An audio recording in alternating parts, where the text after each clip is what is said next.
The floorboards groaned beneath his weight as he crept across the darkness toward my bed. I could smell him before I saw him. That sour mixture of whiskey and cigarettes that clung to everything in our house like a curse. My heart hammered against my ribs so hard I was certain it would wake the whole neighborhood. But no one ever came to help.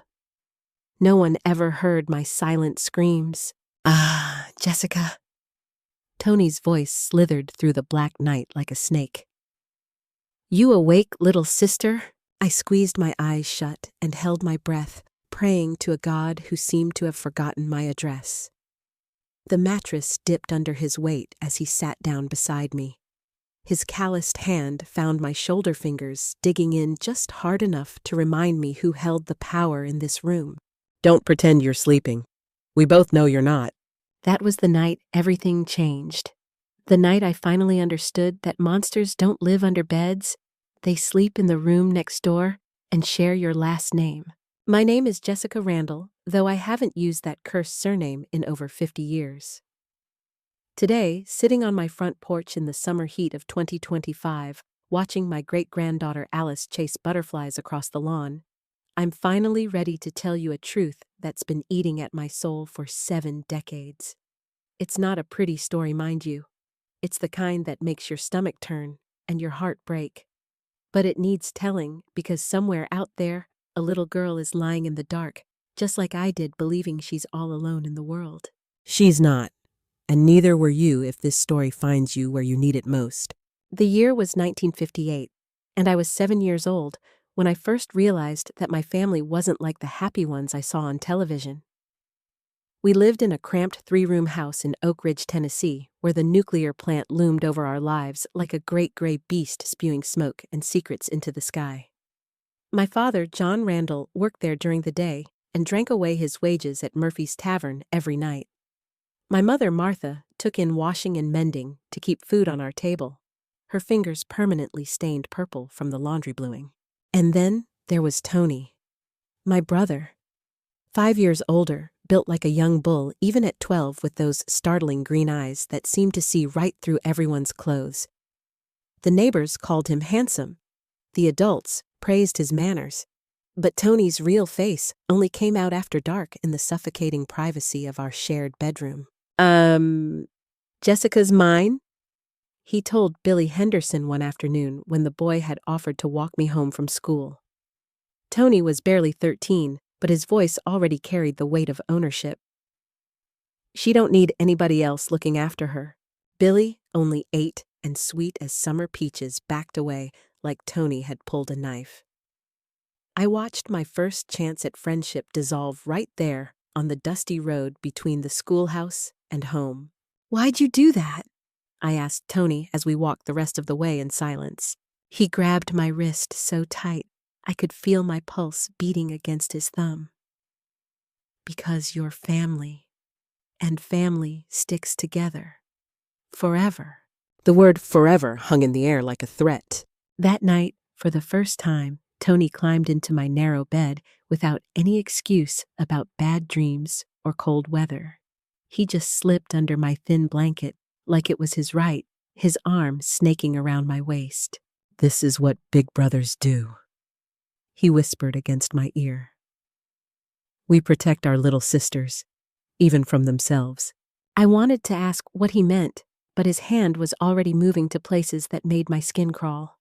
I bit my lips so hard I tasted blood, but I didn't make a sound. 7-year-old girls in 1958 Tennessee didn't have words for what was happening to me. We just endured it and prayed for morning. The months blurred together in a haze of fear and confusion. Tony's nocturnal visits became as regular as Sunday church and just as mandatory. During the day, he played the perfect older brother, teaching me to skip stones at the creek, showing me how to catch fireflies in mason jars. But when the sun went down, he transformed into something else entirely. "You can't tell nobody about our special time," he'd whisper after. "They wouldn't understand. Daddy especially wouldn't understand." He was right about that. Our father worshipped Tony like he was the second coming of Christ himself. John Randall had wanted another son to carry on the family name, not a useless daughter who'd just run off and get married someday. Tony could do no wrong in his eyes. If I'd found the courage to speak up, Daddy would have called me a liar and probably beaten me senseless for disrespecting his golden boy. The abuse escalated as I grew older. By the time I turned 9, Tony wasn't content with just touching anymore. He wanted more. Always more. "You're growing up nice," he told me one sweltering August night when the air was so thick you could barely breathe. "Real nice. Daddy says I'm the man of the house when he's not here. That means you gotta do what I say." "But you're not a man yet," I protested weakly. "You're just 14. His backhand sent stars exploding across my vision. "Don't you sass me, girl. I'm man enough for what needs doing." That was the night I learned that childhood ends not with birthday parties and cake, but with violence and shame in a room that smells like sweat and fear. I tried to tell Mama once. It was a Sunday morning, and she was humming while she fixed breakfast. For a moment, with the sunlight streaming through our tiny kitchen window, she looked almost happy, almost normal. "Mama!" I started, my voice barely above a whisper. "What is it, baby?" "Tony. He comes to my room at night. He does things." The humming stopped. Mama's hands went still over the skillet of eggs. For a heartbeat that stretched into eternity, I thought she might actually help me. Then she turned around, and I saw the terror in her eyes. The same terror I felt every night. Hush now," she said firmly, though her voice shook like autumn leaves. "Hush that kind of talk. Tony's your brother. He loves you. Sometimes brothers and sisters are closer than other folks understand." "But Mama?" I said hush. She grabbed my shoulders, her fingers digging in so hard they left bruises. "You don't never say things like that again. You hear me? People might get the wrong idea. Your daddy might." She didn't finish the sentence. She didn't need to. We both knew what Daddy was capable of when his temper got loose. That conversation taught me 2 things. I truly was alone in this hell, and even my own mother was too terrified to save me. The years crawled by like wounded animals. Tony grew bigger, stronger, more demanding. I learned to leave my body during his visits, to float somewhere near the ceiling and watch it all happen to some other girl who looked like me. It was the only way to survive. By the time I turned 13, my body had begun to change in ways that terrified me. Breasts, budding hips, widening the monthly bleeding that Mama explained with shame-faced whispers and old rags. Tony noticed every change, cataloged every development, like he was keeping inventory. "Look at you," he said one October night, running his hands over my changing form like he owned it. "Getting to be a real woman. But you'll always be my little sister first, won't you?" I nodded because I had to. Because the alternative was unthinkable. "Good girl, that's my good girl." The winter I turned 14, everything fell apart. I'd been feeling sick for weeks, queasy in the mornings, exhausted by noon, crying at the smallest things. Mama noticed my pale complexion and the way I picked at my food. "You coming down with something?" she asked one December evening while I helped her fold laundry. "I don't know. Maybe." She pressed the back of her hand to my forehead. "No fever. When was your last monthlies?" The question hit me like a physical blow. I tried to remember, counting backward through the blur of days and nights. October.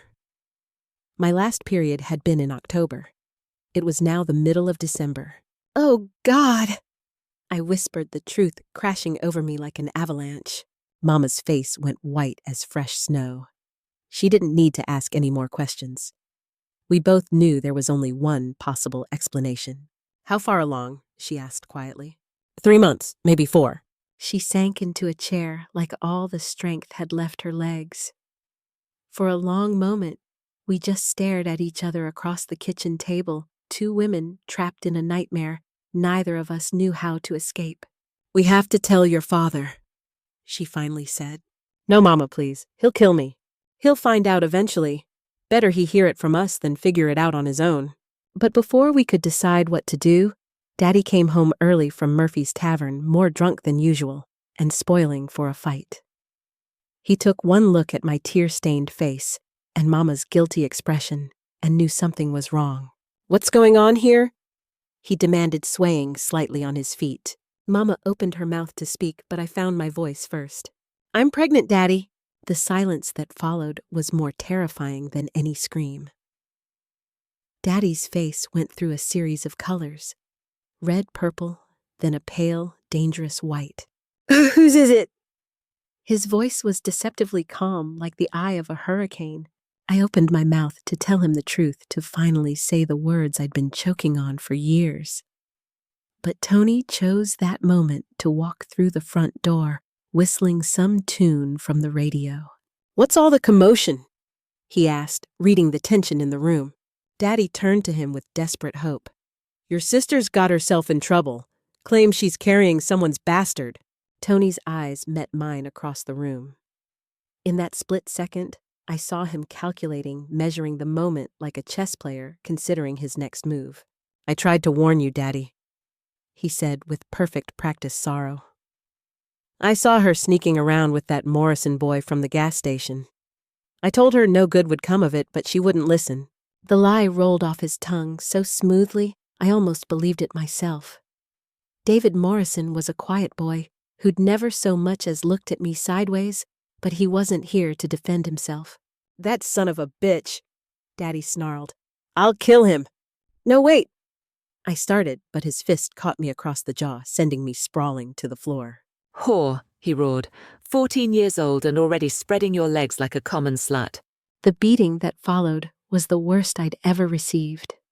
When it was over, I lay curled on the kitchen floor, tasting blood and defeat in equal measure. Through swollen eyes, I watched Tony comfort our father with gentle words and understanding nods. "Don't you worry, Daddy," he said. "I'll make sure she knows what she's done to this family's reputation." That night, after Daddy had passed out drunk and Mama had retreated to her sewing, Tony came to my room one final time. "You stupid little bitch," he whispered in my ear as he pressed me into the mattress. "Did you think you could ruin everything? This is your fault. All of it." As he violated me one more time, I made a vow to myself and to the innocent life growing inside me. Somehow, someway, I would get us both out of this hell, even if it killed me trying. The pregnancy progressed with the relentless cruelty of seasons changing. By spring, even the loosest clothes couldn't hide my expanding belly. Daddy had already confronted the Morrison family, causing such a scene that they packed up and left town within a week. An innocent boy and his family destroyed by Tony's lies and my silence. I was 6 months along when I made my first real attempt at escape. It was a humid May night, the kind where the air sits on your chest like a weight. I'd been planning for weeks, hoarding scraps of food and loose change, studying the bus schedules I'd stolen from the Greyhound station.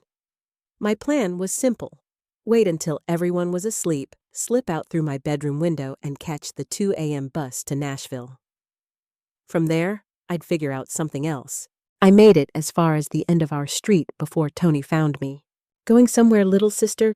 His voice came out of the darkness like a ghost's whisper. I turned to see him standing under the streetlight, still in his pajamas, but wide awake. I was just getting some air. The baby was kicking. Don't lie to me." He stepped closer, and I could see the dangerous glitter in his green eyes. "I know exactly what you were doing. Same thing you tried to do last month when you stashed those crackers under your mattress." My heart sank. He'd been watching me, cataloging my every move. "Come on home now," he said, his voice deceptively gentle, "before you make things worse for yourself." I turned to run, but he was faster. His hand clamped down on my wrist like a steel trap, yanking me back toward the house. As we walked, he leaned close to my ear. "You ever try to leave again, I'll tell Daddy you've been whoring around with half the town. He'll beat that baby right out of you, and then he'll finish what he started with you. You understand me?" I understood. I understood that I was trapped as surely as if I were chained to the wall. My son was born on a scorching September morning after 18 hours of agony. Mama delivered him in our bedroom while Daddy paced the kitchen and Tony sat on the front porch, whittling and acting like nothing extraordinary was happening. The baby was small, but perfect, with dark hair and those unmistakable green eyes. When Mama placed him in my arms, something shifted inside my chest. A fierce, protective love that burned brighter than my fear. "What'll you call him?" Mama asked, wiping sweat from my forehead. "Charles," I whispered, looking down at his tiny, perfect face. "His name is Charles." Tony appeared in the doorway, drawn by the sound of his son's first cries. "Let me see him," he said, reaching for the baby. "No." The word came out stronger than I'd intended. "He's sleeping." Tony's eyes narrowed, but Daddy's voice from the kitchen stopped him from pressing the issue. "Boy or girl?" Daddy called. "Boy," Mama answered. "Good. Maybe he'll turn out better than his whore mother." Over the following weeks, I watched Tony circle my son like a predator stalking prey. He'd stand over the makeshift crib, studying Charles's features with proprietary interest. "He's got my eyes," he said one evening when we were alone. "My jawline, too. Won't be long before folks start noticing the resemblance." "He looks like Mama's side of the family." I lied desperately. Tony laughed, a sound like breaking glass. "Keep telling yourself that. But blood will tell, little sister. It always does." That night, I made a decision that would change everything. I was going to get my son out of this house, away from this family, even if it meant dying in the attempt. Charles deserved better than to grow up in the shadow of his father's sickness. But I needed help, and surprisingly, it came from the most unexpected source. Rosie Patterson had moved to town that fall with her family.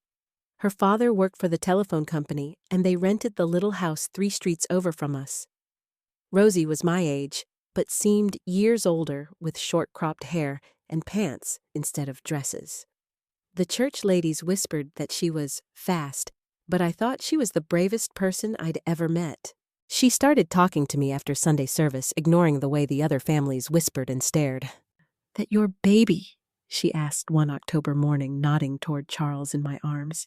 "Yes, he's beautiful. What's his name?" "Charles." She smiled, and something in her expression reminded me of sunlight breaking through storm clouds. "I had a brother named Charles. He died when he was little, but he was the sweetest thing." It was the first kind word anyone had spoken about my son since he was born. Over the following weeks, Rosie found excuses to visit our house. She'd bring books she claimed to want to lend me or ask Mama for recipes.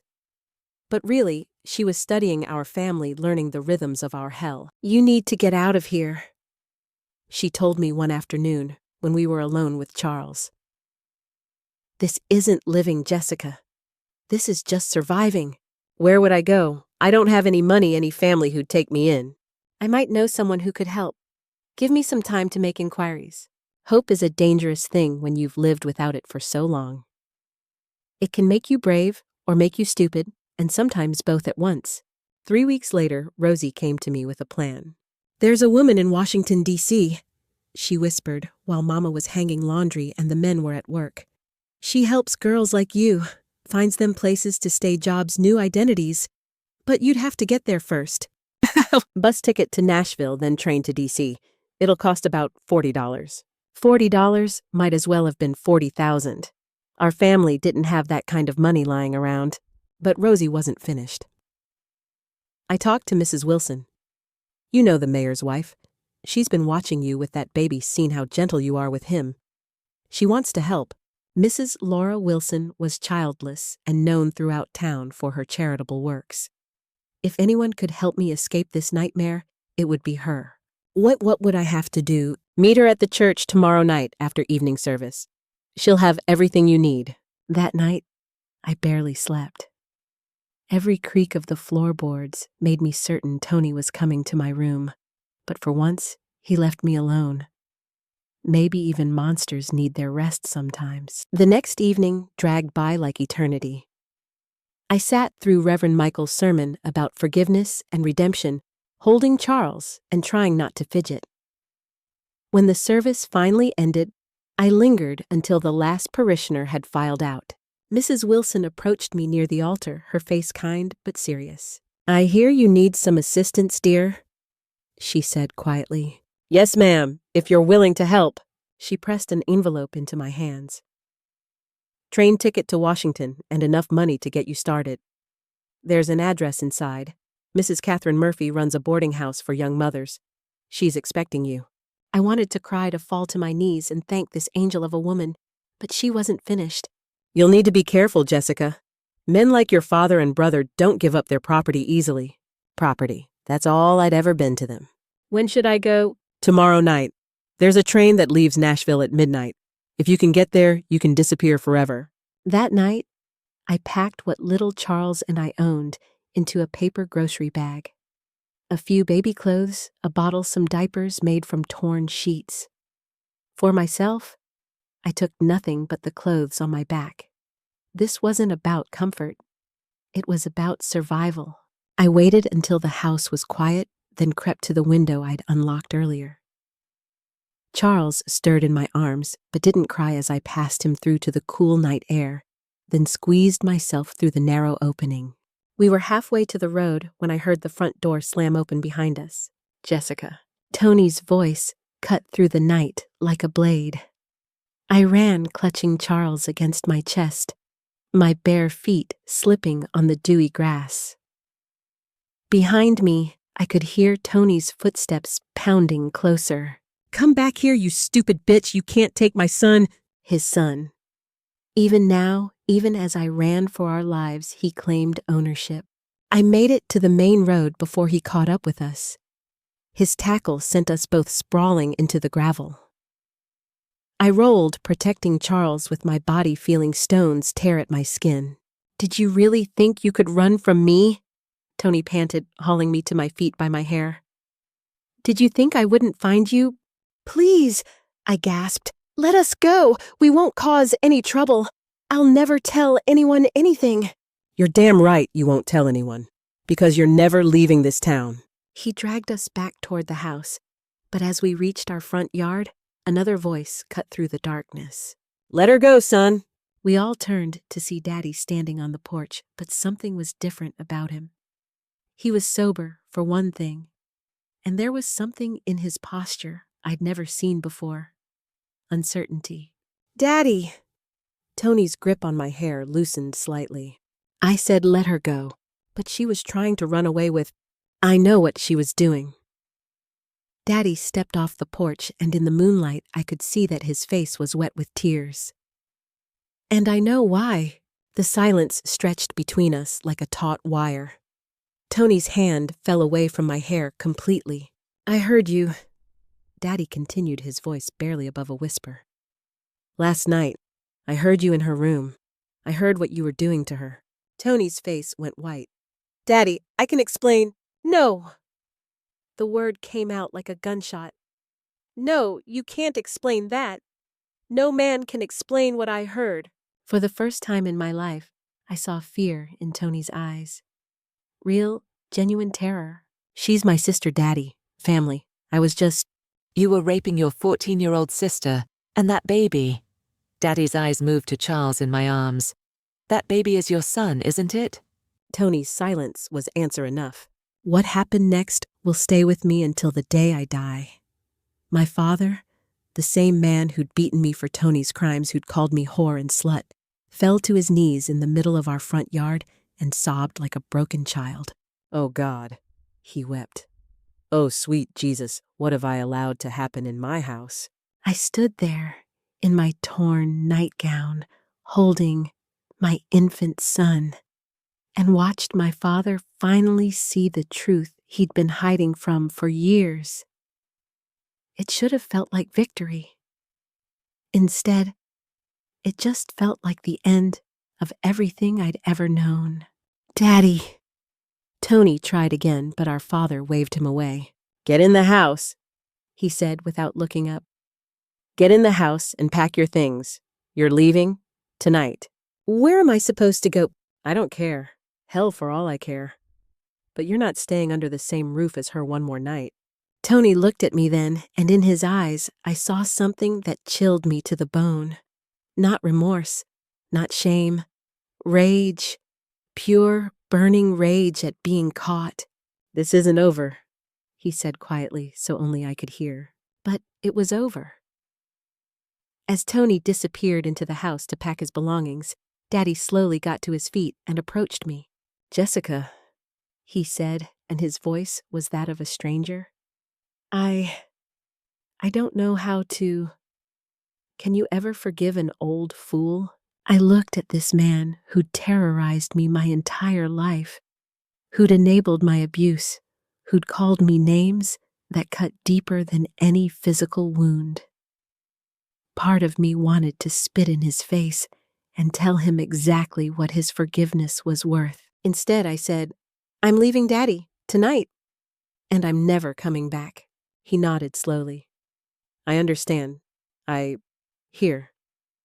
He pulled a roll of bills from his pocket, money I'd never seen him part with willingly. "It's not much, but it's what I got."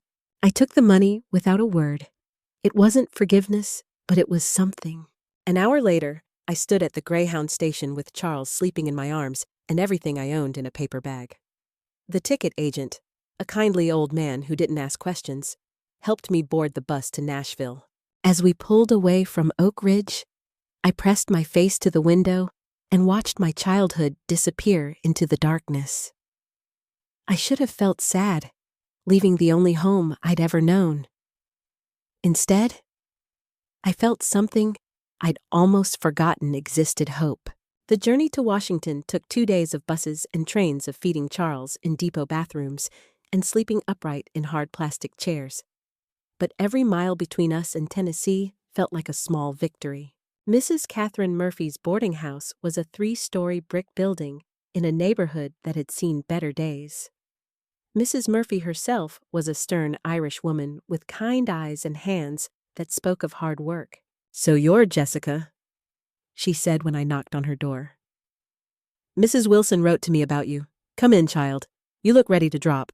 The room she gave us was small but clean. A single bed, a dresser, and a window that looked out onto a tiny courtyard. It was the first space that had ever been truly mine. "The rent is $8 a week," Mrs. Murphy explained. "That includes meals and someone to watch the baby while you work. I've got you a position at the textile mill starting Monday. It's hard work, but it pays decent." I wanted to cry from sheer gratitude, but I'd cried enough tears to last a lifetime. Instead, I said, "Thank you. For everything. Don't thank me yet, girl.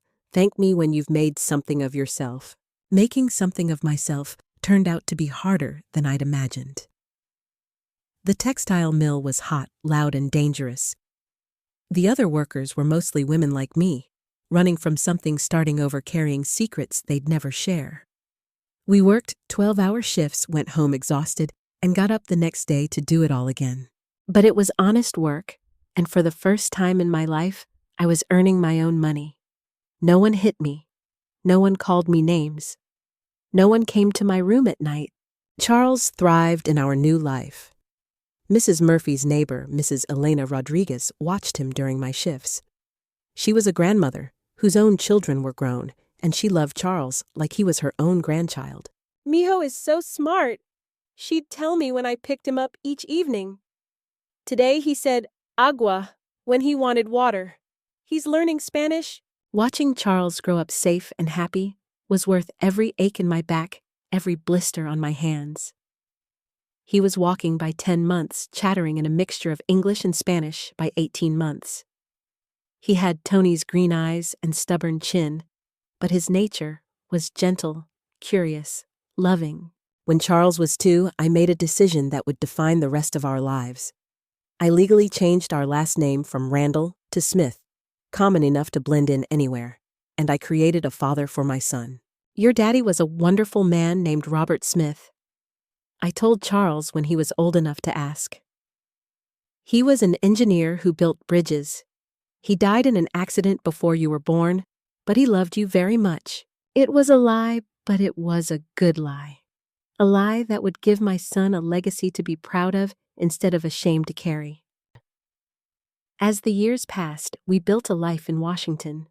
I advanced from factory worker to floor supervisor, then to office assistant at a construction company. We moved from Mrs. Murphy's boarding house to a small apartment, then to a tiny house with a yard where Charles could play. The hardest part was the loneliness. I was barely 20 years old, but I felt ancient. Other women my age were dating, falling in love, starting families. I couldn't imagine trusting a man enough to let him into our carefully constructed new life. The secrets I carried felt too heavy to share with anyone, but Charles filled most of the empty spaces in my heart.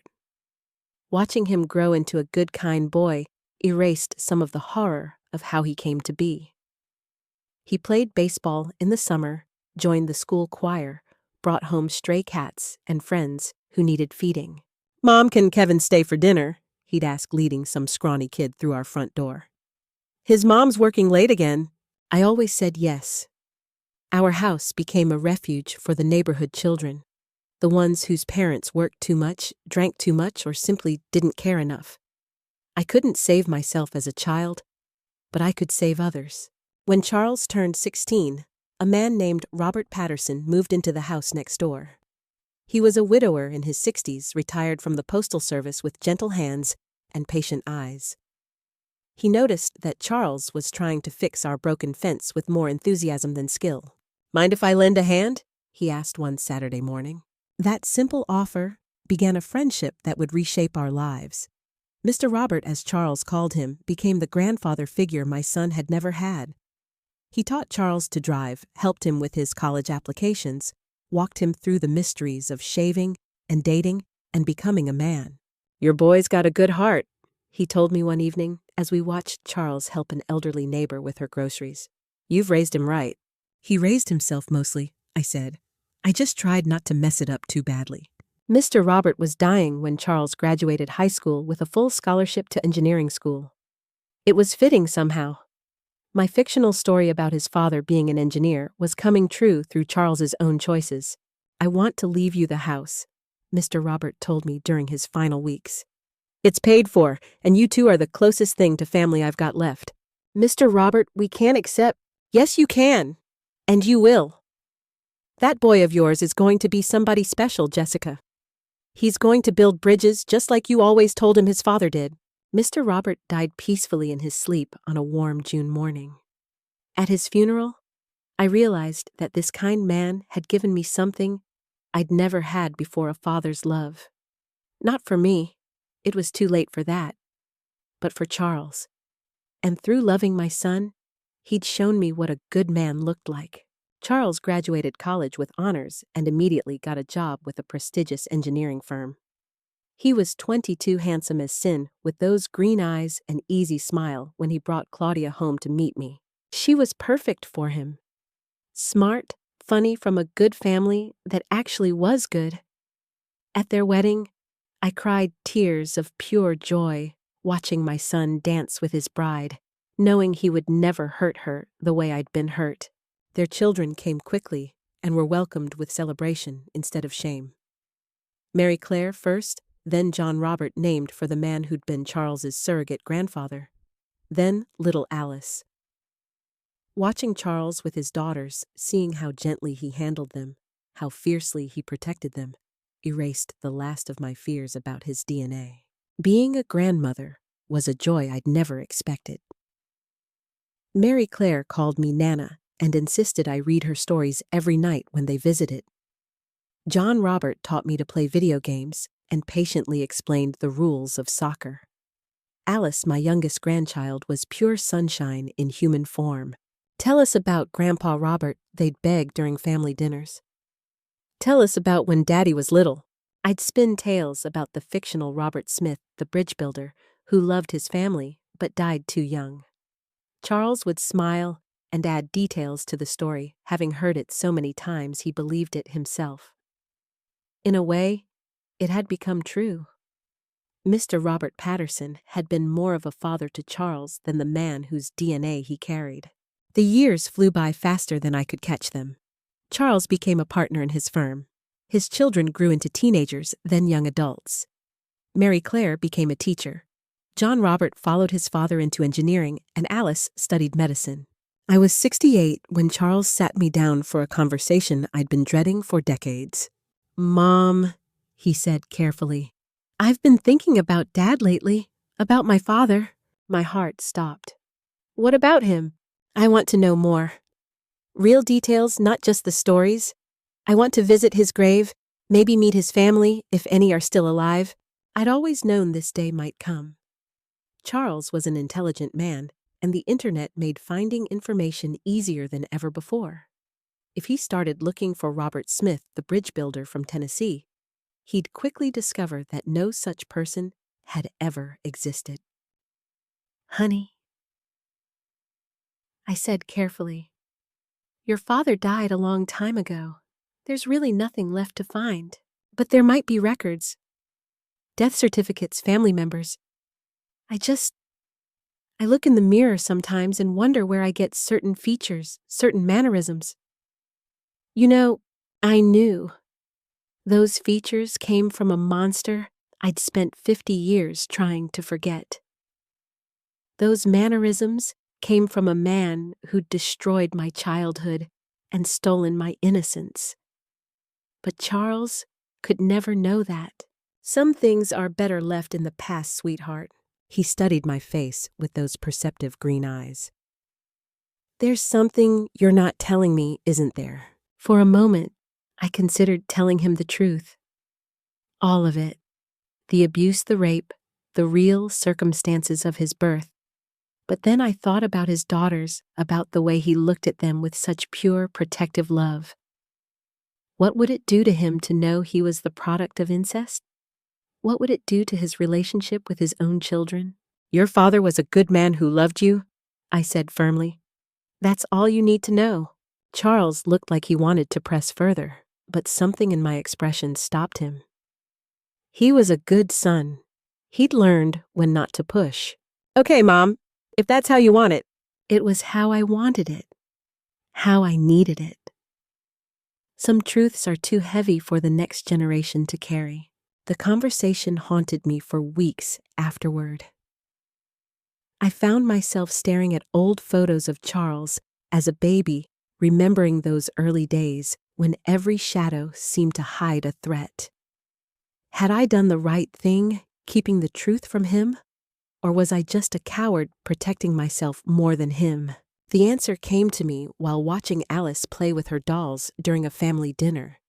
She was telling them a story about a princess who saved herself from a dragon, and her face was bright with the confidence that comes from being truly loved and protected. This was what I'd fought for. This innocence, this safety, this family where children could play without fear, where bedtime stories were about heroes instead of monsters. I was 73 years old when I finally decided to tell my story.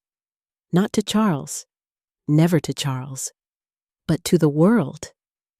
There were so many young women out there living the same nightmare I'd escaped, thinking they were alone, thinking there was no way out. I set up a simple video camera in my living room one hot July afternoon. Alice was playing in the yard, her laughter drifting through the open windows like music. The perfect soundtrack for a story about survival and hope. Remember when they say family is the safest place in the world? I began looking directly into the camera. That's a lie, the biggest lie I've ever heard.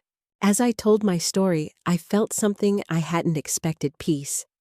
Not the kind that comes from forgetting, but the kind that comes from finally speaking truth into the light. Every word I shared was a weight lifted from my shoulders, a secret that could no longer hold power over me. I talked about the abuse, the pregnancy, the escape. I talked about building a new life from nothing, about the kindness of strangers who became family, about the fierce love that drove me to protect my son at any cost. I talked about the lies I'd told and the truths I'd kept, and why sometimes the line between the two isn't as clear as we'd like it to be. If you're listening to this and you're trapped like I was, I said toward the end, looking directly into the camera, I want you to know something. You are not alone. There is a way out. There are people who will help you. And that life you're dreaming of, the safe one, the happy one, the free one, it's possible. I'm living proof. I paused, listening to Alice's laughter outside. 3 generations removed from the hell I'd escaped, she was growing up in sunshine instead of shadow. I made choices that some people might judge, I continued. I lied to protect my son. I kept secrets that some might say should have been shared. But I regret nothing. Nothing. Because every choice I made was made from love, and love is never wrong. Even when it's complicated. Even when it's messy. Even when it comes with a price. I uploaded the video to a channel called Grandparents' Tales that evening. I didn't expect many people to see it. I just needed to put my truth out into the world to add my voice to the chorus of survivors who refused to stay silent. Within days, the video had been viewed thousands of times. The comments poured in, other survivors sharing their stories, young people finding courage to speak up, families learning to listen.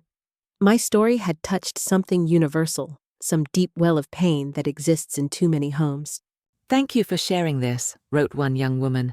I'm 16 and pregnant by my stepfather. I thought I was trapped forever. Now I know there's hope. Your story saved my daughter's life, wrote another. She showed me your video when she finally found the courage to tell me what her uncle was doing to her. We're getting help now. Reading those comments, I knew I'd made the right choice. My silence had protected Charles, but my voice was protecting others. Charles never saw the video. I made sure of that. He was busy with his own family, his own life, his own bright future. Some truths belong to the teller, not the listener. As I finish recording this story today, Alice is 17, the same age I was when I escaped Tennessee with her grandfather in my arms. She's applying to colleges, planning her future secure in the knowledge that she's loved and protected. She'll never know how much her very existence means to me, proof that cycles can be broken, that monsters don't have to win. My real name was Jessica Randall, but I buried that girl in the red dirt of Tennessee 57 years ago. Jessica Smith, the woman who raised Charles, who loved and was loved, who built a family from ashes and hope. She's who I chose to become. Tony is dead now. I found out through a private investigator I hired a few years ago. He died alone in a trailer park in Alabama, cirrhosis of the liver. No wife, no children, no one to mourn him. Good riddance. My mother passed away in 1985. I went to her funeral standing in the back of the church in dark glasses and a black dress she wouldn't have recognized. She looked peaceful in her casket, the first time I'd seen her face without fear in it. Sometimes people ask me if I ever regret running away, if I ever wonder what might have happened if I'd stayed and fought. The answer is simple. I did fight. Every day I survived was an act of rebellion. Every choice I made to build a better life was a victory. Every moment of happiness I gave my son was a triumph over the people who tried to destroy us both. I'm not a victim anymore. I haven't been for decades. I'm a survivor, a mother, a grandmother, a great-grandmother. I'm a woman who took a broken beginning and turned it into a beautiful story. And if you're out there listening to this trapped in your own nightmare, remember my name. Remember my story. Remember that no matter how dark your night is, dawn is coming. I promise you that. Dawn is coming. Because sometimes the most powerful thing you can do is simply refuse to give up. Refuse to let them win. Refuse to let their darkness define your light. My name is Jessica Smith. I'm 73 years old, and this is my true story.